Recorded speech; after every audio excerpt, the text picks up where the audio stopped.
Et si l'univers n'était pas le fruit du hasard? C'est une question vertigineuse. S'il fonctionnait, je ne sais pas, selon des lois cachées, des règles bien plus anciennes que la science, ou même que la plupart des religions? C'est une question qui nous plonge directement au cœur d'une sagesse quasi oubliée. Les sources qu'on a pu analyser parlent de ça, oui, D'une époque lointaine. très lointaines. Bien avant la physique ou la psychologie moderne, des penseurs décrivaient déjà 7 principes universels. Des principes qui semblaient gouverner tout, l'esprit, la matière, le destin. Et on parle ici de la philosophie hermétique. Le nom peut faire un peu peur, mais ça vient d'une figure presque mythique, non? Hermès Trismégiste. C'est ça, une figure légendaire à mi-chemin entre l'homme et le mythe, le sage et la divinité de l'Égypte ancienne. Et ce qui est intéressant dans les textes comme le Kybalion, qui résume ces idées, c'est que ce ne sont pas des dogmes. Absolument pas. Les 7 lois ne sont pas présentées comme des croyances à adopter aveuglément. Elles sont plutôt décrites comme des schémas, des motifs qui se répètent dans la réalité. Et les sources insistent beaucoup là-dessus, une fois qu'on commence à voir ces schémas. On ne peut plus les ignorer. C'est ça. C'est un peu comme apprendre une nouvelle langue, et soudain on l'entend partout. Pour donner un peu de contexte, cet enseignement vient du monde gréco-égyptien et il a eu une influence souterraine, mais immense sur la pensée occidentale. On en retrouve des traces dans l'alchimie. Dans l'alchimie, chez certains scientifiques de la Renaissance, et même de façon plus subtile, dans les fondements de la psychologie des profondeurs. Il y a cette phrase dans le Kybalion qui résume bien l'esprit. Quelle? Les lèvres de la sagesse sont closes sauf aux oreilles de l'entendement. En d'autres termes, ce n'est pas une connaissance qu'on peut juste lire et mémoriser. Non, c'est une compréhension qui doit s'éveiller en nous. Par l'observation, par l'expérience. Le but n'est pas la croyance, c'est la réalisation. Et je crois que ça nous donne notre fil rouge pour cette analyse. Explorer comment, selon cette philosophie, la conscience crée l'expérience. Commençons par la base alors. Le premier principe, Le mentalisme. le principe de mentalisme. Résumé par une phrase, je dois dire, assez déroutante. Tout est esprit. Pour quelqu'un qui a les pieds sur terre, ça sonne très abstrait. Qu'est-ce que ça signifie concrètement? C'est le pilier de tout le système, vraiment. L'idée, c'est que la nature fondamentale de l'univers n'est pas matérielle.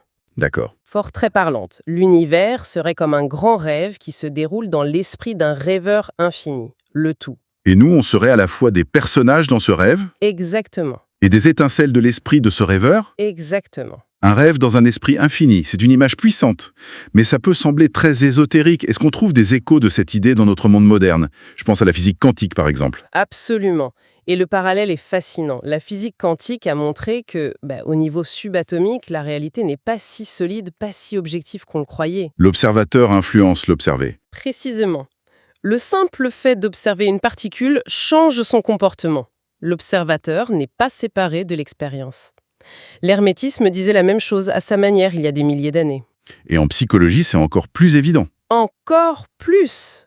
Nos croyances, nos perceptions, nos attentes filtrées façonnent littéralement notre expérience de la réalité au quotidien. D'accord. Donc, si on résume l'implication de ce premier principe, notre monde intérieur n'est pas juste une réaction passive au monde extérieur. Non, Il en serait en quelque sorte le code source. c'est une excellente façon de le dire. L'enseignement clé serait donc, pour changer sa réalité, il faut commencer par travailler sur son esprit. Exactement. On ne peut pas changer le rêve de l'extérieur, on doit changer la conscience qui le génère. Si l'univers est mental et que notre esprit en fait partie, alors ce qui se passe à l'intérieur de nous doit avoir un écho à l'extérieur. C'est bien ça l'idée du deuxième principe, Oui, celui de correspondance. c'est précisément ça. Ce qui est en haut est comme ce qui est en bas. La fameuse maxime, C'est une clé pour déchiffrer l'univers. Ce principe postule que les mêmes lois, les mêmes schémas se répètent à toutes les échelles. l'exemple classique, c'est l'atome qui ressemble à un système solaire. Oui, l'atome avec ses électrons en orbite qui reflètent la structure d'un système solaire. C'est l'idée d'un univers fractal où chaque partie, même infime, contient en elle le reflet du tout. C'est vertigineux, mais comment ça se traduit au niveau de l'expérience humaine? Parce que ce qui est à l'intérieur est comme ce qui est à l'extérieur, ça peut être dur à entendre. Si ma vie est chaotique, c'est parce que je suis chaotique à l'intérieur. C'est la question cruciale, et les sources sont très claires là-dessus. Ce n'est pas un jugement moral, D'accord. c'est une observation, mécanique presque. La métaphore utilisée est très parlante. La vie est un miroir, pas un juge. Un miroir, pas un juge. J'aime bien. Un miroir ne juge pas. Il se contente de renvoyer un reflet, fidèlement. Si vous souriez, il sourit. Si vous froncez les sourcils, Il fait de même. voilà. De la même manière, nos circonstances extérieures, nos relations, notre travail, seraient le miroir de nos schémas de pensée, de nos croyances profondes. Donc, l'idée n'est pas de se sentir coupable, mais de regarder sa vie comme un tableau de bord. Exactement. Un tableau de bord qui nous informe sur notre état intérieur. Pour changer sa vie, il ne faut pas se battre avec le reflet. Mais changer celui qui se regarde dans le miroir, c'est une invitation radicale à l'introspection. Une invitation à devenir un détective de sa propre conscience. Cette idée de schéma qui se reflète me fait penser à une question d'énergie. Les sources parlent beaucoup du principe de vibration qui dit que rien ne repose, tout bouge, tout vibre. Ça donne l'impression que c'est le moteur du système. C'est le principe qui met les deux premiers en mouvement, oui. La science moderne a validé cette idée. Au niveau le plus fondamental, tout est énergie en vibration. Même une table, qui paraît solide. Même une table. C'est un tourbillon d'atomes qui vibre à une fréquence très basse. Et l'hermétisme étend cette loi au-delà du matériel. Nos pensées sont des vibrations. Nos émotions aussi. La peur, l'amour. La peur a une fréquence basse, contractée. L'amour, la joie ont une fréquence haute, expansive. Et c'est là qu'on trouve cette autre phrase clé, on n'attire pas ce que l'on veut, on attire ce que l'on est.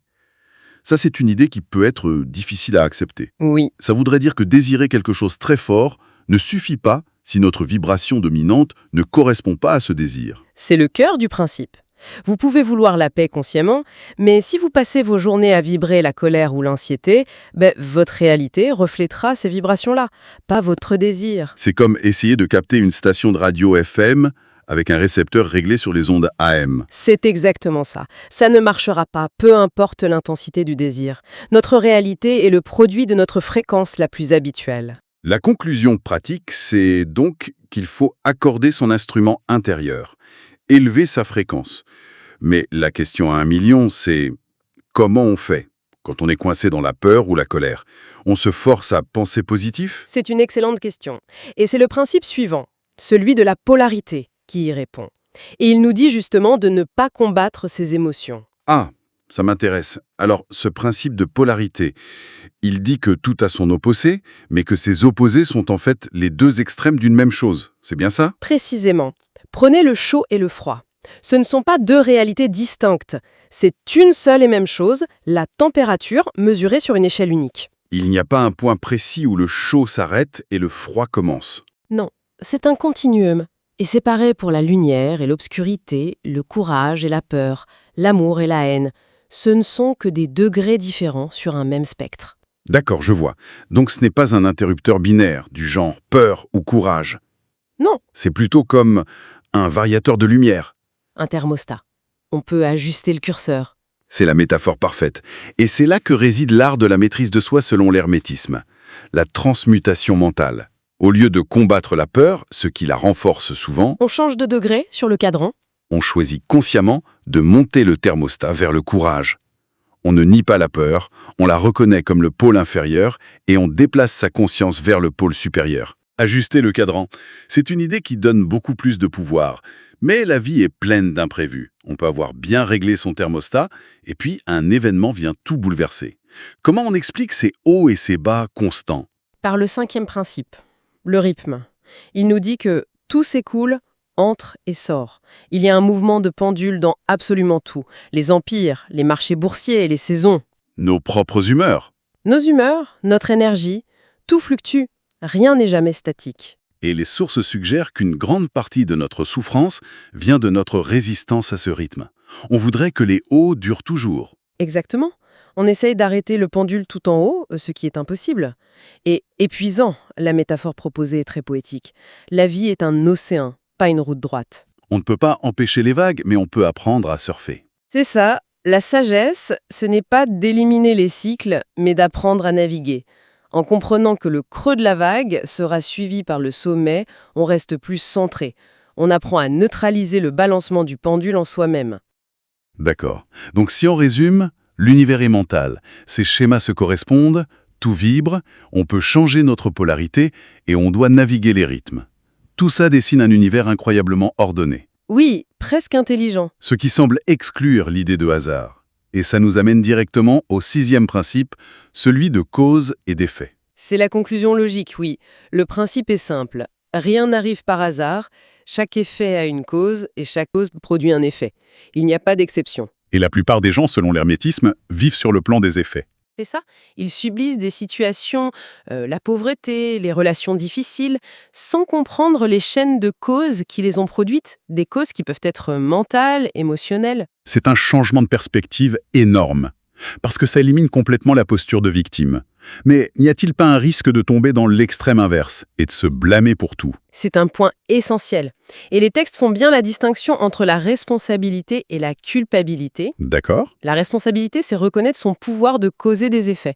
La culpabilité, c'est un jugement moral qui n'a pas sa place ici. Les sources utilisent une analogie très forte.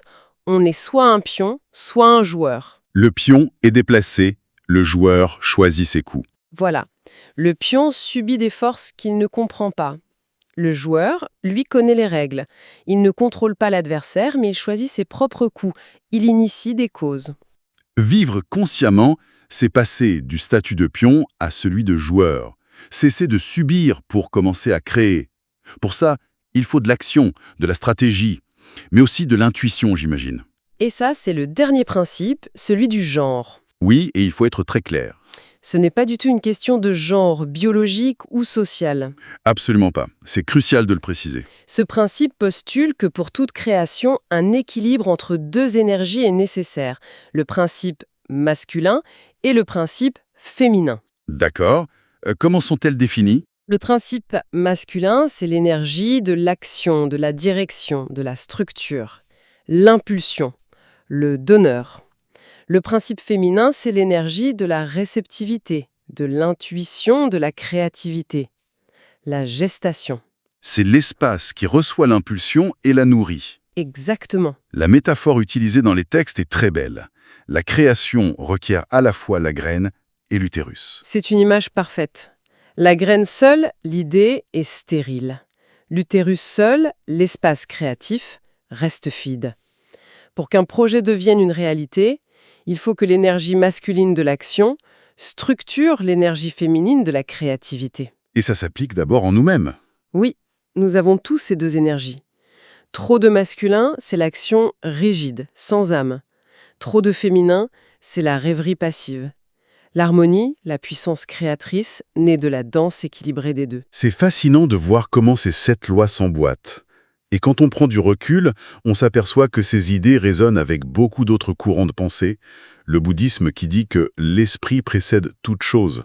Le stoïcisme qui nous demande de nous concentrer sur les causes intérieures qu'on peut contrôler. Ou même la psychologie moderne qui montre comment nos croyances inconscientes créent des schémas de vie.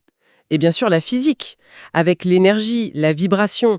Ces principes ne sont peut-être pas si mystiques. Les sources parlent d'une métaphysique pratique. C'est le bon terme. La proposition n'est pas de croire, mais d'observer.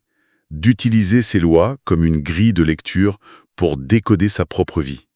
Et quand on fait ça, la vie peut sembler moins aléatoire. Moins chaotique. L'univers apparaît moins comme un lieu hostile, et plus comme un partenaire de dialogue. Un partenaire qui répond. C'est une transition fondamentale. On passe de l'idée de se battre contre la vie à celle de danser avec elle. Et ça nous laisse avec une dernière pensée, une question pour la réflexion. Oui, si l'univers est bien cette entité mentale qui répond, et si la maîtrise consiste à s'harmoniser avec ses lois, quelle est la première vibration, la toute première pensée, le premier schéma intérieur que l'on pourrait choisir de changer dès maintenant pour commencer à accorder sa musique à la sienne?